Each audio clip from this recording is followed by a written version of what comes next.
You know, people have called the Middle East a powder keg for decades. Well, last week, it feels like someone finally lit the match. So in this explainer, we're going to break down exactly what happened. This incredibly fast series of events that took the entire region from a really tense standoff right into a full-blown multi-front war.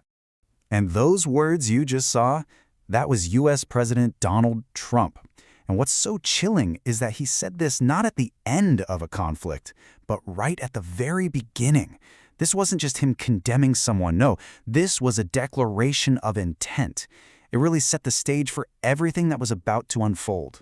So yeah, that really is the central question, isn't it? How did all of this happen so fast? I mean, we went from a surprise attack to a massive retaliation, and now the whole world is holding its breath. All right, let's unpack this whole chain of events, step by step.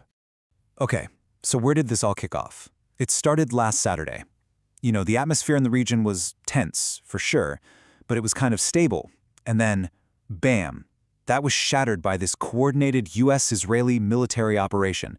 We're talking a massive series of strikes launched directly at Iran. And that first blow, wow, it was absolutely devastating and incredibly precise. See, this wasn't just a strike on some military targets. This was what you'd call a decapitation strike, aimed right at the heart of the Iranian regime. We're talking Iran's supreme leader, Ayatollah Khamenei, killed. And just like that, you have this huge immediate power vacuum. Also among the dead was the former president, Mahmoud Ahmadinejad, and his death actually had some pretty unexpected ripples. For example, he was known for building relationships way beyond the Middle East. Like, he actually inaugurated this dam project in Sri Lanka. It's just a little detail, but it shows how Iran was trying to build these international friendships. The scale of this assault was just staggering. We're talking over 1,000 reported attacks across Iran.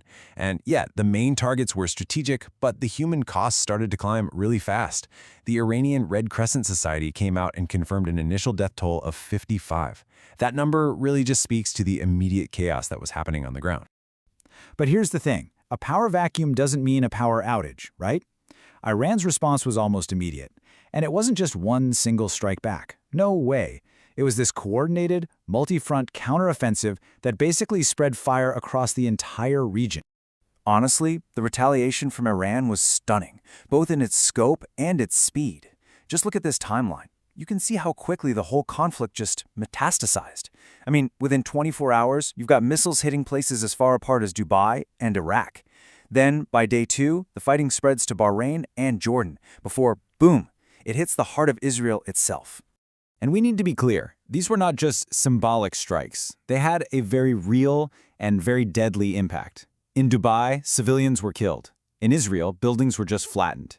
And the U.S. military, they confirmed their own painful losses. 3 service members killed in action and 5 more seriously wounded.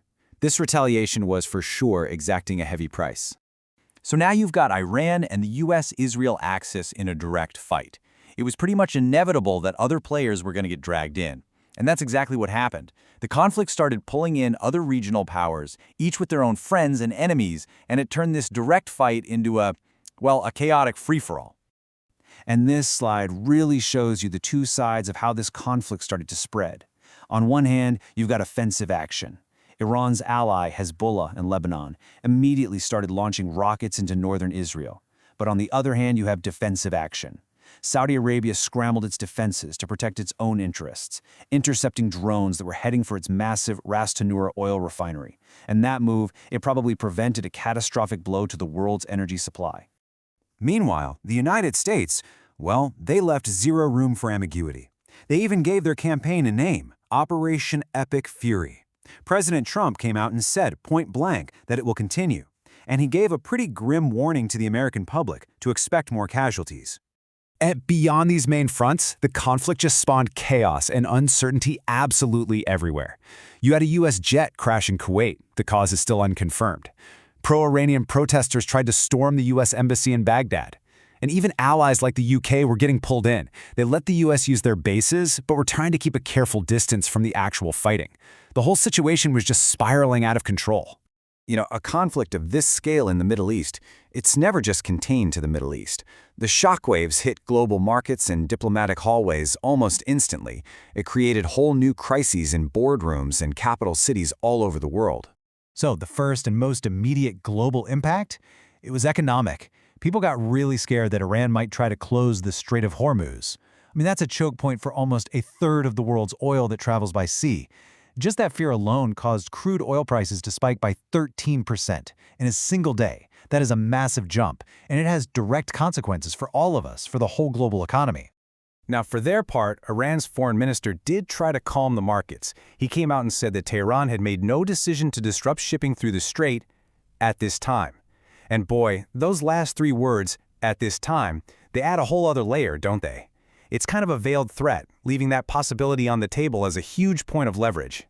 Diplomatically, the battle lines got drawn with some surprising clarity. In a really significant show of unity, the US and 6 key Arab nations, and we're talking about countries that have been rivals for a long time, like Saudi Arabia and Qatar, they all issued a joint statement. They condemned Iran's missile attacks and declared a united front to defend their own sovereignty. This conflict, strangely enough, was forging new alliances, even if they might just be temporary. And all of that brings us to right now, the present moment.